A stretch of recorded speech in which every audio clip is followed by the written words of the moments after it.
Magandang araw mga Kainiting TV.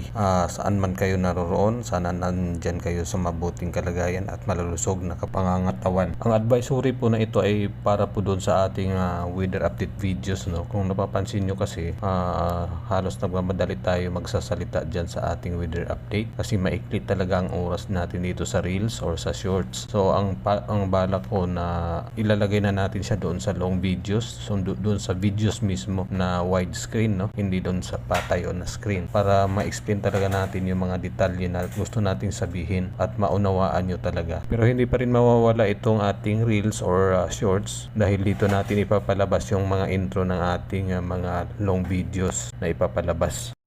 Ilalagay na rin natin sa first comment yun ang kanyang link sa long videos. Please mag-comment po kayo kung tama ba tong ating gagawing plano sa ating updates. Isisingit ko na rin dito ang magpasalamat po sa inyong mga suporta sa atin